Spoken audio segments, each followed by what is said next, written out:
사랑하고 축복합니다. 7월 9일 토요일입니다. 오늘도 우리 주님을 더 깊이 사랑하는 하루가 되시기를 주님의 이름으로 축복합니다.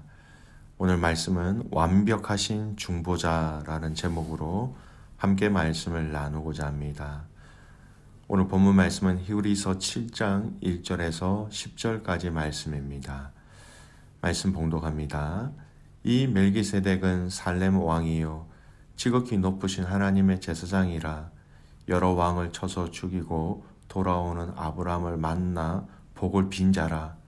아브람이 이 모든 것의 10분의 1을 그에게 나누어 주니라. 그 이름을 해석하면 먼저는 의의 왕이요 그 다음은 살렘 왕이니 곧 평강의 왕이요 아버지도 없고 어머니도 없고 족보도 없고 시작한 날도 없고 생명의 끝도 없어 하나님의 아들과 닮아서 항상 제사장으로 있느니라. 이 사람이 얼마나 높은가를 생각해 보라. 조상 아브람도 노략물 중 10분의 1을 그에게 주었느니라. 레위의 아들들 가운데 제사장의 직분을 받은 자들은 율법을 따라 아브람의 허리에서 난 자라도 자기 형제인 백성들에게서 10분의 1을 취하라는 명령을 받았으나 레위 족보에 들지 아니한 멜기세덱은 아브람에게서 10분의 1을 취하고 약속을 받은 그를 위하여 복을 빌었나니 논란의 여지 없이 낮은 자가 높은 자에게서 축복을 받느니라. 또 여기는 죽을 자들이 10분의 1을 받으나 저기는 산다고 증거를 얻은 자가 받았느니라. 또한 10분의 1을 받는 레위도 아브람으로 말미암아 10분의 1을 바쳤다고 할 수 있으나 이는 멜기세덱이 아브람을 만날 때에 레위는 이미 자기 조상의 허리에 있었음이라. 아멘. 오늘 말씀 제목은 완벽하신 중보자라는 제목으로 함께 말씀을 나누고자 합니다. 이스라엘 백성들의 삶에 있어서 항상 그 중심에는 여러분 제사가 있었습니다. 처음에 제사를 드리는 장소가 회막이었고 그리고 후에는 솔로몬의 성전으로 옮겨졌고 그래서 이 솔로몬 성전이 있는 예루살렘이 이스라엘 백성들의 모든 삶의 중심적인 도시가 되었지요. 어떻게 보면 이 제사 드림을 통하여서 회막과 성전이 더 중요하게 되었습니다. 이 제사를 통하여서 이스라엘 백성들은 하나님을 섬기고 하나님을 사랑하고 하나님의 백성인 것을 알고 믿었지요. 또 이 제사를 통하여서 이스라엘 백성들은 자신들의 정체성뿐만 아니라 이 정체성을 그 후손들까지 전달하는 아주 좋은 제도였습니다. 그리고 이 제사를 통하여서 이스라엘 백성들은 자신의 개인의 죄, 그리고 가정의 죄, 이스라엘 민족 전체의 죄까지도 해결함을 받게 되는 너무나도 중요한 것이 바로 제사였습니다. 그리고 이 제사를 주관하는 사람을 우리는 제사장이라 그렇게 부르고 있지요. 오랜 시간 그들의 삶의 중심으로 자리 잡힌 이 제사, 유대인들에게는 하나님과 그들을 이떼어주는 참으로 중요한 소중한 것이었습니다. 하지만 여러분 이 히브리서를 읽고 있는 또 그들에게는 이 편지의 대상자들에게는 기독교로 개종한 사람들이 제일 많이 도전을 받는 부분이 바로 이 제사였습니다. 오랫동안 이어져 내려왔던 그 제사에 대해서 이제는 예수 그리스도의 이름으로 예배하는 것으로 바꾸는 것에 대해서 많은 질타와 또 비난을 받았을 것입니다. 그들 스스로의 전통과 삶의 방식이었던 이 하나님 앞에 드리는 이 제사를 하지 않는다라는 것이 어떻게 보면 너무나도 현실적으로 거부하기 힘든 것이었습니다. 여러분 마치 한국의 제사 풍습 때문에 기독교를 받아들인 사람들이 받았던 핍박과 또 여러 가지 어려움들을 생각해 보시면 아마 쉽게 이해할 수 있습니다. 적어도 제사를 드리러 가는 그 모습만 보여줄 수 있다면 사람들에게 왕따도 당하지 않을 것이며, 적어도 제사를 드리는 행위를 통하여서 이스라엘 민족들과의 통일성을 또 연결성을 가질 수 있었기에 이 부분들은 그들에게 엄청나게 많은 도전이 되었을 것입니다. 이러한 그들에게 오늘 히브리서 기자는 제사에 대한 근원에 대해서 이야기하면서 아론의 반차보다 더 우월한 반차, 바로 멜기세덱으로 시작된 반차, 바로 그분의 반차로, 멜기세덱의 반차로 세워진 그분이 바로 예수 그리스도다라는 것을 이야기하고 있지요. 이미 이전 말씀과 또 이번 주 수요일 말씀 본문을 통하여서 예수님이 대제사장 되심을 이미 이야기하고 있습니다. 그리고 오늘 말씀은 이 이야기의 핵심인 멜기세덱에 대해서 조금 더 자세하게 이야기하고 있는 것이지요. 오늘 이 말씀은 그들에게 왜 멜기세덱의 반차가 아론의 반차보다 더 우월한지라는 것을 이야기함으로써 멜기세덱의 반차로 오신 예수님을 진정한 대제사장으로서, 그리고 우리를 위한 영원한 중보자 되심을 다시금 재차 강조하며 설명하고 있는 것입니다. 자, 오늘 우리가 이 본문으로 들어가기 전에 오늘 한 가지 먼저 살펴볼 내용이 있습니다. 오늘 하나님은 우리에게 말씀하실 때에 참으로 우리의 상황과 환경과 여건과 또 우리가 가진 지식과 우리의 모든 것을 고려하셔서 말씀하신다라는 것을 알 수 있습니다. 여러분, 유대인들이 가장 잘 알고 있는, 그리고 실제로 하고 있는, 그들의 삶에서 가장 중요하다고 생각하고 있는 이 제사를 통해서 하나님은 그들에게 예수님의 진정한 우리의 구세주가 되심을, 메시아 되심을 사실을 알려주고 있는 것이지요. 여러분, 전도 대상자가 무엇을 좋아하고 무엇을 잘하고 무엇을 전공하고 무엇에 관심을 가지고 있는지를 알고 다가가면 훨씬 더 호소력이 있고 전달 가능성이 많지요. 오늘 이와 같은 역할을 성령님이 하고 계십니다. 하나님의 말씀을 우리가 읽고 묵상하는 데 있어서 성령님은 가장 바르게 그리고 가장 적절하게 이 말씀을 깨닫고 실천할 수 있도록 우리의 상황과 환경들을 다 사용하셔서 우리에게 알려주신다라는 것이지요. 우리가 가지고 있는 그 모든 환경, 우리의 기질, 우리의 지식, 그 모든 것에 맞추어서 친히 성령께서 하나님에 대해서 우리에게 증거하고 있음을 기억하시길 바랍니다. 자, 오늘 본문의 주제의 말씀 멜기세덱에 대해서 오늘 본문은 무엇이라고 이야기하고 있는지를 살펴보겠습니다. 멜기세덱은 성경에 그렇게 많이 그리고 자세하게 언급된 곳이 별로 없습니다. 멜기세덱이 기록되어진 성경은요, 지금 우리가 읽고 있는 히브리서와 창세기 두 성경 외에는 없습니다.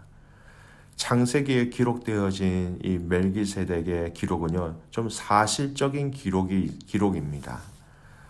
아브라함의 조카 롯이 엘람의 왕 그돌라오멜을 비롯하여 이 메소포타미아 북부 연합군의 네 왕에게 사로잡혀갔을 때에 아브라함은 그와 함께하는 318명의 그 군사들을 거느리고 가서 그들을 쳐서 파하고 돌아오는 길에 이 살렘 왕 멜기세덱을 만나게 되고, 이 멜기세덱은 떡과 포도주를 가지고 나와 그들을 만났고 그들에게 이것을 공개하며 그들을 축복하였지요. 그리고 히브리서에서는 이 창세기에 있었던 이 내용 중에 설명되지 않는 부분들, 그 의미들을 이야기하고 있습니다. 오늘 본문의 말씀 1절 보십시오. 이 멜기세덱은 살렘 왕이요 지극히 높으신 하나님의 제사장이라 여러 왕을 쳐서 죽이고 돌아오는 아브라함을 만나 복을 빈 자라. 있었던 그 사건을 그대로 얘기합니다. 여러분, 이 멜기세덱이라는 것은 오늘 이 본문의 말씀을 통해서 우리에게 주신 게 뭐냐면, 이 멜기세덱은 모세의 율법이 주어지기 이전의 제사장이었다라는 겁니다. 최초의 임명직 대제사장 아론이 있기 이전의 제사장이었고요. 아브라함이 그를 알기 이전부터 제사장이었던 인물로서 이 이스라엘의 종교 제도를 이미 이전에 넘어 존재한 사람이었습니다. 또 그런 그가 왕이면서도 제사장이었다라는 사실은 이 레위 계통, 아론의 반차 계통의 제사장들과는 좀 확연히 큰 두드러진 차이가 있죠. 레위 계통의 제사장들은 왕의 직무를 맡을 수 없었습니다. 그러나 멜기세덱은 제사장이면서도 왕으로서의 직무를 수행하였다라는 것이죠. 이것만 봐도 아론의 반차와 비교해 볼 때 여러분 비교 자체가 되지 않는 우월성을 가지고 있습니다. 오늘 이 말씀은 일단 하나님이 이 멜기세덱을 제사장이다라고 얘기하십니다. 아론과 그의 아들들도 하나님이 모세를 세우셔서 제사장으로 세우셨지만 멜기세덱도 훨씬 이전에 하나님이 바로 세우신 제사장이라는 것입니다. 역사와 전통을 비교해 볼 때 여러분 비교할 수 없을 정도로 훨씬 이전에 그런 제사장으로 세워진 것. 그러니까 얼마나 탁월하고 얼마나 그 뿌리를 살펴볼 때 얼마나 더 근원적인 제사장입니까? 오늘 3절 말씀에 보면 또 하나님의 아들과 닮아서 항상 제사장으로 있었다라고 얘기합니다. 아론의 반차의 제사장들은 여러분 아시는 것처럼 죽음을 피해갈 수 없습니다. 그래서 아버지가 죽으면 그 아들이, 또 그 아들이 죽으면 그 아들의 아들이 이 역할을 감당하게 되었지요. 근데 오늘 히브리서에서 말씀하고 있는 이 멜기세덱의 제사장은 항상 제사장으로 있다라고 이야기하고 있습니다. 아론의 반차와 비교할 수 없는 단계이지요. 그렇습니다. 우리의 영원하신 대제사장, 완벽하신 대제사장이신 예수님이 그렇게 계시다라는 것입니다. 세 번째, 오늘 말씀 중에 특이한 것은 아브라함이 멜기세덱에 드린 11조에 대한 부분입니다. 여러분, 아브라함이 멜기세덱에게 11조를 드린 것은 사실 그가 자신보다 크다는 사실을 인식하고 있었기 때문입니다. 컸기 때문에 그의 가지고 있는 것을 10분의 1을 드렸다라는 것이죠. 아브라함이 전부터 멜기세덱을 알고 있었는지는 의문이지만 잘 알 수 없지만 확실한 것은 그가 자신보다 크고 자신이 섬기는 하나님과 관련 있음을 알았기에 자신의 것 중에 10분의 1을 그에게 주었던 것입니다. 그렇다면 여러분, 멜기세덱의 반차를 따르는 예수 그리스도 역시 당연히 레위 계통의 제사장들은 말할 것도 없고 하나님의 약속을 가진 아브라함보다 훨씬 더 크고 위대하였다라는 것이 증명되어지는 것이죠. 여러분, 이 히브리서 기자는 멜기세덱이라는 한 인물이 이스라엘의 위대한 조상 아브라함과 가진 이 특별한 관계를 통해서 예수 그리스도의 제사장직이 어떤 특정한 한 개인이나 가문, 종교보다도 크고 우월하다라는 것을 분명히 강조하고 있습니다. 여러분, 구약 성경 중에 여러분 예수님에 대한 예언의 구절이 한 가지 있는데요. 그 중에 하나가 바로 세 번째 멜기세덱에 대해서 언급하고 있는 아주 짧은 부분이에요. 예수님을 멜기세덱의 서열에 즉 반차라는 것을 이야기하고 있습니다.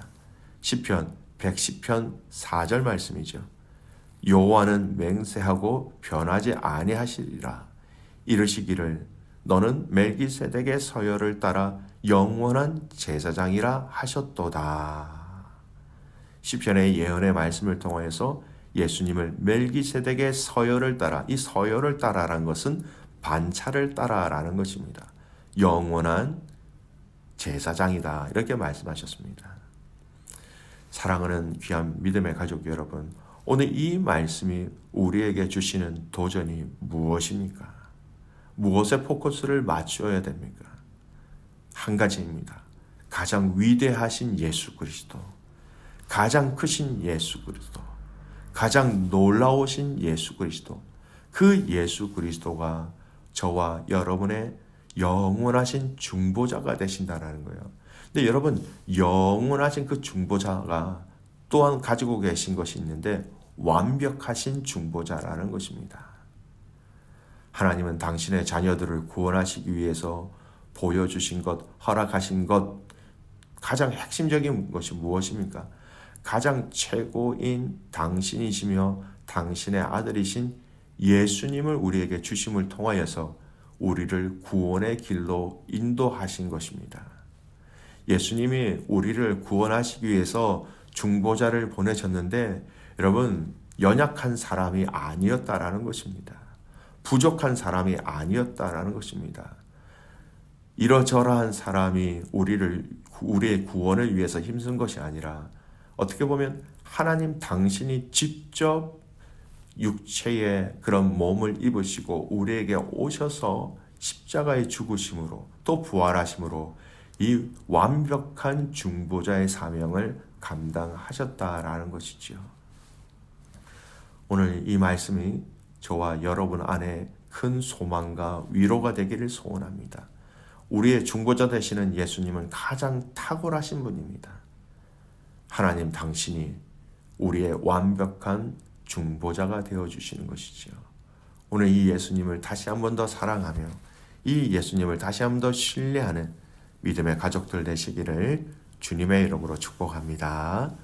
아멘. 기도하겠습니다. 하나님 아버지, 감사와 찬송과 영광을 올려드립니다. 하나님, 우리의 마음과 생각과 뜻을 주님 앞에 다 올려드립니다.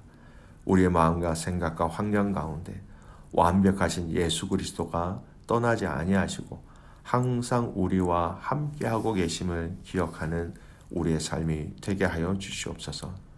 주님 더 사랑하며 주님 더 신뢰하며 우리의 삶 속에서 문제가 있을 때마다 우리의 영원한 중보자이시며 우리와 함께 동행하시는 그 예수 그리스도와 성령님을 통하여서 이 땅의 삶을 넉넉히 이겨 승리하게 하여 주시옵소서. 하나님, 초동부 수련회가 진행 중에 있습니다. 은혜를 더하시고 은혜 위에 은혜를 내려 주시옵소서. 내일 드려질 예배를 위해서 기도합니다. 예배 가운데 하나님, 우리가 주님을 만나게 하여 주십시오. 주님을 따르게 하여 주십시오. 주님께 순종하게 하여 주십시오. 그래서 그리스도의 은혜와 능력이 우리 안에 크게 임재하는 것을 경험하는 모든 예배가 되기를 간절히 소원하옵고 살아서 역사하시는 예수 그리스도의 이름으로 감사하며 기도드리옵나이다. 아멘.